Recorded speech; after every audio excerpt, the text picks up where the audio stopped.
प्यारे बच्चों, आपके पाठ्य पुस्तक में काव्यखंड के जो प्रथम कवि हैं कबीरदास जी, कबीरदास जी के जीवन परिचय और उनके साहित्यिक व्यक्तित्व एवं उनकी रचनाओं के संबंध में आपको पहले ही जानकारी दी जा चुकी है। आज हम लोग उनके द्वारा लिखी गई जो साखी है उसकी व्याख्या पढ़ेंगे और समझेंगे। तो पाठ्यपुस्तक खोलकर साखी संख्या 1 पर ध्यान दीजिए।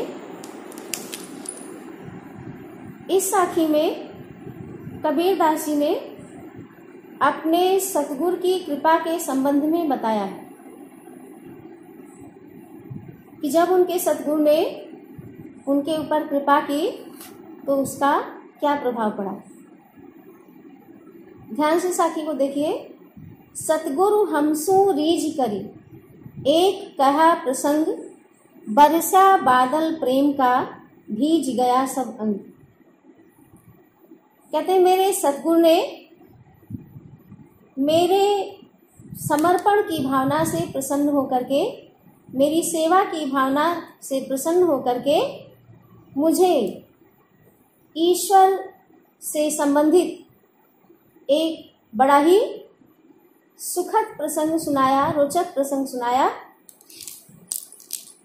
सतगुरु की उस कथा को सुनकर, उनके उस प्रसंग को सुनकर मेरे हृदय में ईश्वर के प्रति सच्चा प्रेम उत्पन्न हो गया।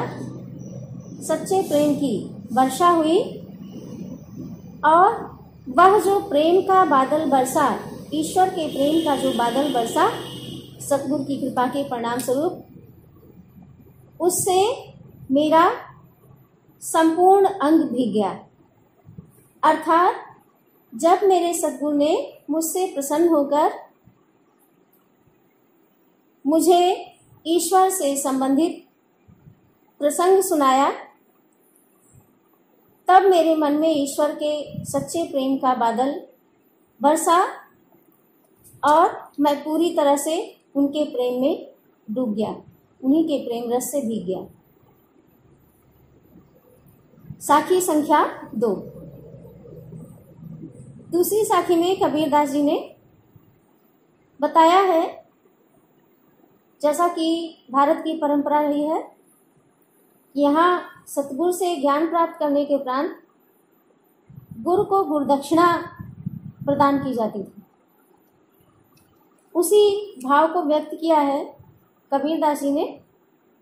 राम नाम के पटतरे, देवे कव कछु नाहि, क्या ले गुर संतोषिए, हौस रही मनमान। चूंकि सतगुरु की कृपा से उनको ईश्वर का ज्ञान प्राप्त हुआ, उन्होंने ईश्वर के संबंध में जानकारी पाई, उसके वास्तविक स्वरूप को पहचाना और ईश्वर के अतिरिक्त संसार में अब जो कुछ भी उन्हें दिखाई देता है उसमें कोई भी सार तत्व नहीं। ऐसी स्थिति में उनके मन के भीतर ये अभिलाषा है कि वह अपने सतगुरु को गुरुदक्षिणा के रूप में क्या दें।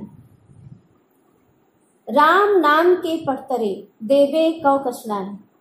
मेरे पास राम नाम की तुलना में, राम नाम के जैसा मूल्यवान अन्य कुछ भी नहीं है। देने के लिए सतगुरु के पास, सतगुरु को देने के लिए मेरे पास राम नाम के अतिरिक्त अन्य कुछ भी नहीं है। तो क्या ले गुरु संतोषिए, हौस रही मनमानी। इसलिए मेरे मन में यह जानने की जिज्ञासा है, यह हौसला विद्यमान है मेरे भीतर कि मेरे गुरु कौन सी वस्तु लेकर मुझसे संतुष्ट होंगे। मैं अपने सतगुरु को गुरुदक्षिणा के रूप में क्या देकर संतुष्ट करूं, क्योंकि राम नाम जैसा मूल्यवान, राम नाम जैसी कीमती चीज इस संसार में कोई दिखाई नहीं देती। दूसरी कोई वस्तु नहीं है, दूसरा कुछ ऐसा है नहीं इतना मूल्यवान। इसलिए मेरे मन में यह जानने की अभिलाषा है, यह जानने की इच्छा है कि मेरे सतगुरु गुरुदक्षिणा के रूप में मुझसे क्या प्राप्त करके संतुष्ट होंगे। साखी संख्या 3 पर ध्यान दीजिए। इस साखी में कबीरदास जी ने बताया है कि ईश्वर की जब कृपा होती है तभी सतगुरु मिलते हैं, तभी ऐसे गुरु की प्राप्ति होती है जो हमें ईश्वर तक पहुंचाने का मार्ग दिखाते हैं। ज्ञान प्रकाशा गुरु मिला सो जिन बिसर जाए। कहते हैं कि हमारे हृदय से अज्ञान के अंधकार को पूरी तरह से दूर करके ज्ञान का प्रकाश बिखेरने वाले सतगुरु मिले, ऐसे सतगुरु को हमें कभी भी भूलना नहीं चाहिए। किंतु एक बात बड़ी ही महत्वपूर्ण है कि जब गोविंद की कृपा होती है, जब गोविंद कृपा करते हैं अर्थात जब ईश्वर कृपा करते हैं, तभी हमको ऐसे सतगुरु की प्राप्ति होती है, ऐसे सतगुरु मिलते हैं जिनकी कृपा के परिणाम स्वरूप हम ईश्वर तक पहुंच जाते हैं, ईश्वर को प्राप्त कर लेते हैं। साखी संख्या 4।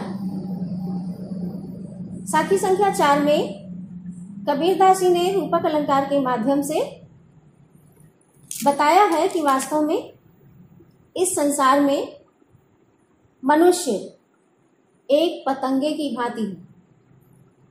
पतंगा जैसे कि इस बात से पूरी तरह से अज्ञात होता है, उसको इस बात का ज्ञान नहीं होता है कि वो जिस दीपक के इर्द गिर्द मंडरा रहा है उसी के कारण वो नष्ट हो जाएगा।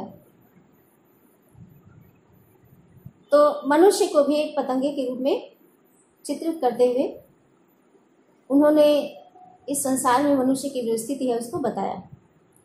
माया दीपक नर पतंग भ्रमि भ्रमि इवय पड़ंत, कहे कबीर गुर ज्ञान थे एक आधु ग्रंथ। इस संसार में मनुष्य एक पतंगे के रूप में है, एक पतंगे के समान है, जो जलते हुए माया रूपी दीपक के इर्द गिर्द मंडराता रहता है। भ्रमि भ्रमि इवय पड़ंत, उस माया रूपी दीपक के चारों तरफ भ्रम के कारण, भ्रांति के कारण चारों तरफ चक्कर लगाता रहता है, चारों तरफ चक्कर काटता रहता है, क्योंकि उसे इस बात का ज्ञान है ही नहीं कि यदि वह माया रूपी दीपक के चारों तरफ मंडराएगा, चारों तरफ चक्कर लगाएगा, तो एक दिन उसका जीवन जलकर नष्ट हो जाएगा।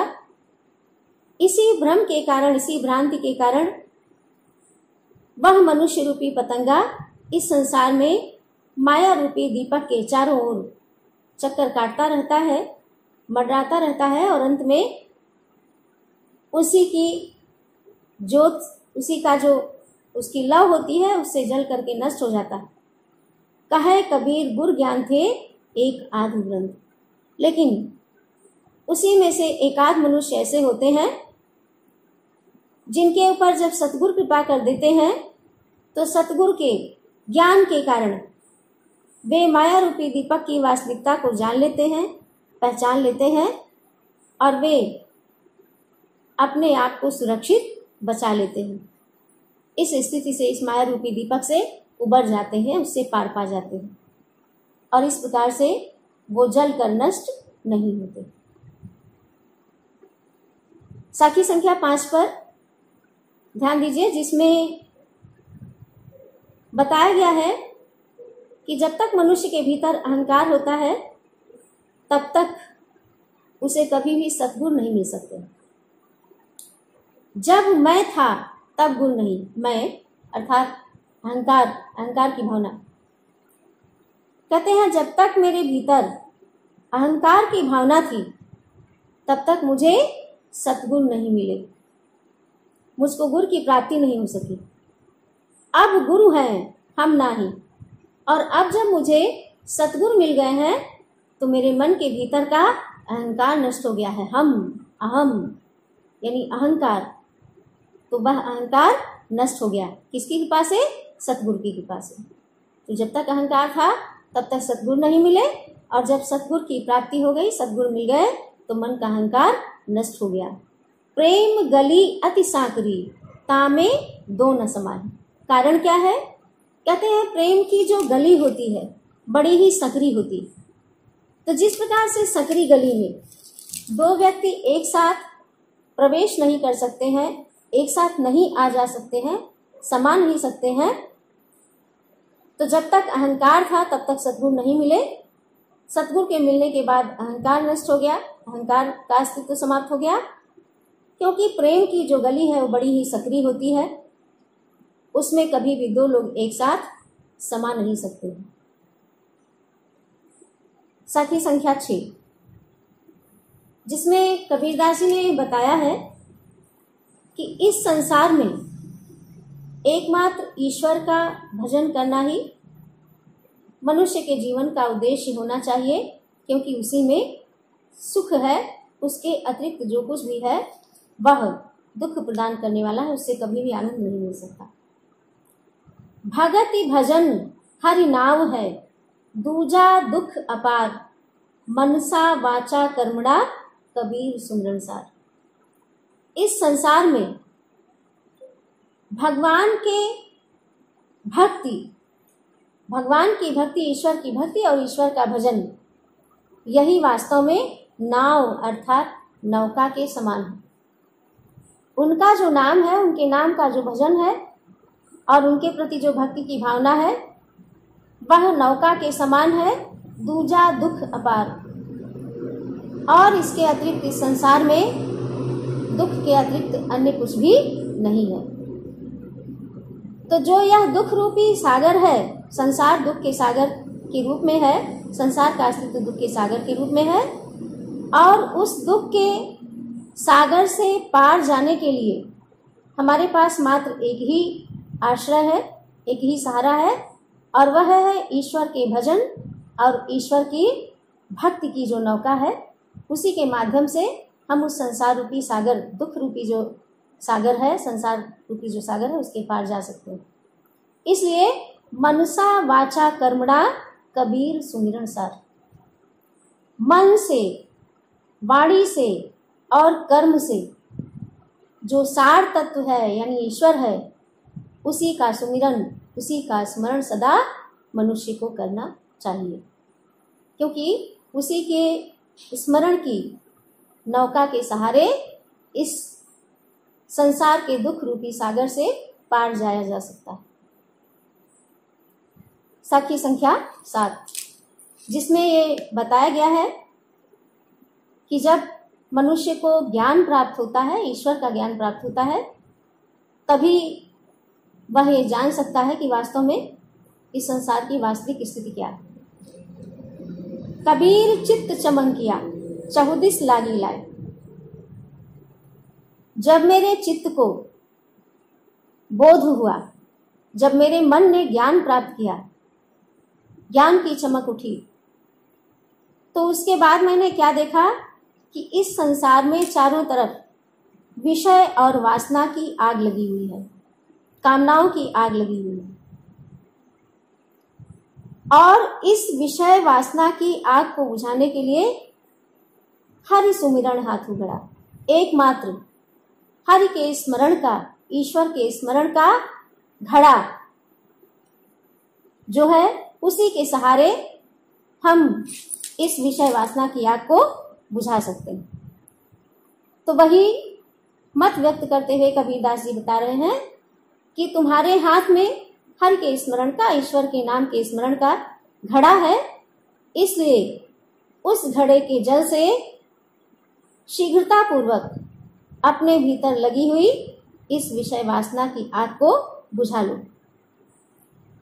और यह ज्ञान कैसे प्राप्त हुआ कि चारों तरफ संसार में विषय वासना की आग है?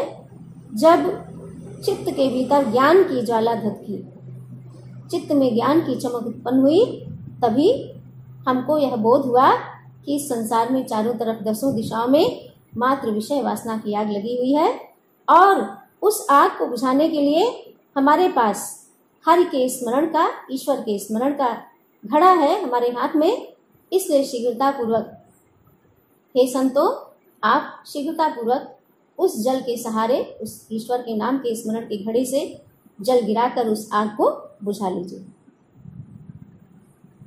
साखी संख्या 8। जिस साखी में कबीरदास जी ने उनके हृदय में जो ईश्वर का विरह है उसको व्यक्त किया है। अंशड़ियां झाई पड़ी पंथ निहारी निहारी, जी भड़िया छाला पड़या राम पुकार पुकार।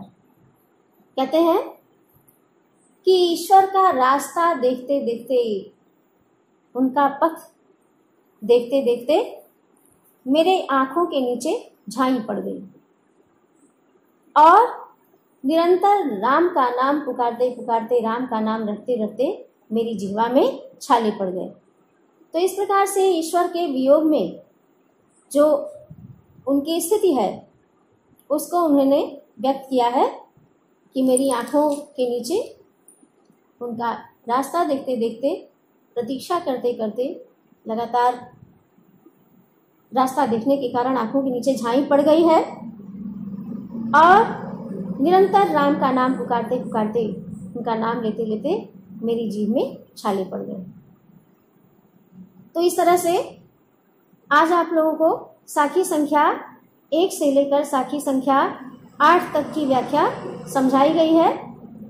आप लोग इसको ध्यान से पढ़कर समझिएगा। आगे साखी संख्या 9 से प्रारंभ कर साखी संख्या 15 तक की व्याख्या आपको अगली कक्षा में बताई और समझाई जाएगी।